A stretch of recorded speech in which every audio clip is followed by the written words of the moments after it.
Hi guys, and welcome to another review, and today I'm going to be looking at the WrestleMania 31 Elite Brock Lesnar figure. Anyway, here we have the package. You got Brock Lesnar down there, the WrestleMania 31 logo, includes shirt and WWE Championship figure, its accessories there, highly detailed figure, Elite flashback and whatnot. On the side, just got a picture of him, Brock Lesnar. Looks a little bit old there actually. Looks like they just edited like a new photo. Same deal there. On the back, you've got some stats and whatnot. Now that looks like a young Lesnar, that's for sure. Bit weird that they include like his breaking the streak, even though this is from like, I don't even know what year. Maybe when he beat Kurt Angle. But yeah, on the bottom you just got some copyright stuff. And yeah, now that that's out of the way, I'm going to take it out of the box and give you a better look at the figure itself. Okay then guys, I've got him out of the package, but before I show you the figure, I'm just going to give you a quick look at his accessories. I'll show you his shirt first quickly. It says, "Here Comes the Pain," a very good game which I had back in the day on PS2.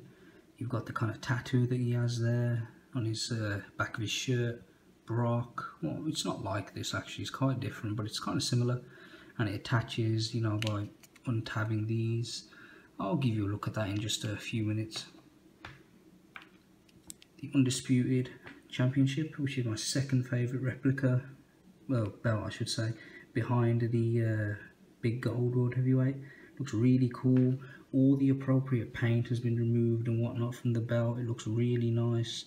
The writing's a little bit faded, you know, it's not showing up particularly well, as it's a very kind of glossy, like, what's the word? Paint. Hang on, that looks a little bit better. Focusing on it. And no, you can hardly see anything, but it looks really cool, you know, all the appropriate paint and everything. There's a nice texture on the belt, and yeah, it looks really cool. Some copyright stuff on the back. Yeah, it's really nice. Moving on to the figure itself. I'm not a big open mouth guy when it comes to action figures. It works with some, but I prefer it, if they're going to give it an open mouth, to give it another head so you can change it if you don't like it. It works with Lesnar. I can't think of very many it does work with, but it does with Lesnar. You've got his tongue and his mouth open there, you know, with his teeth sculpted nicely. It looks like he's kind of looking up, so I kind of have to position him where his face is down a little bit. Eyebrows and whatnot. What I really like is, I didn't think they'd do this, but if you look at the back of his head, it's actually got a nice texture to it, as it's been completely shaven on the sides and just left on the top, so that looks really cool. A little bit of paint mishap there, but I can live with that. But yeah, I really like that they did that with his ears before they became all, you know. The book for this figure is a very good book. It's Brock Lesnar, you need to give him a beefy looking book, and they definitely did. Over here you've got a skull. Looks pretty cool. Looks like it's been shot in the side or something like that. That's cool. On this side you've got a, I don't know, dragon? Hang on. It looks a little bit like a dragon, I guess. And on the back you have what is one of the coolest tattoos ever. I don't even know what it is, I just know it looks awesome. As well as his trunks with the printing on the back, that looks really cool. I do quite like it. This is actually a re-release as well, I might also point out.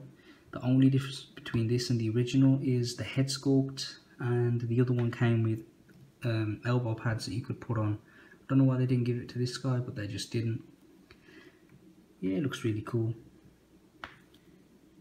Knee pads there, boots with some nice silver paint dotted along there, looks really cool. Nice veins, good muscle definition and whatnot, looks really cool.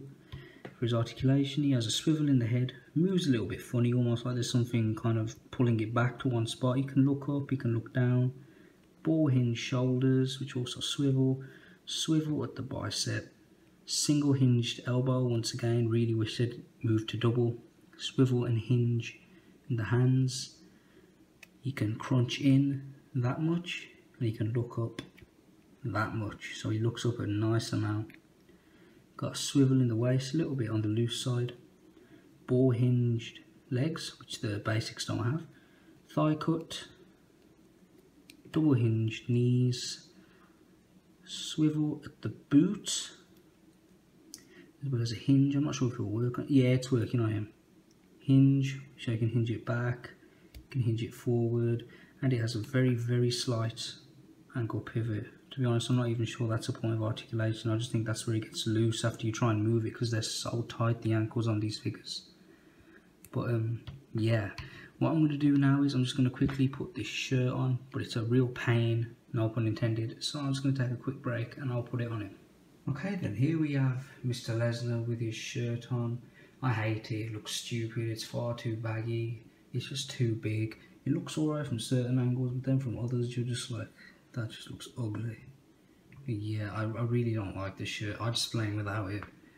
But I guess it's up to you. As per usual, time for the impression of the superstar in question. That was my Brock Lesnar impression. It's very hard to master actually. And yeah, I hope you enjoyed the review, guys. I'll be reviewing more wrestling figures soon. Take care.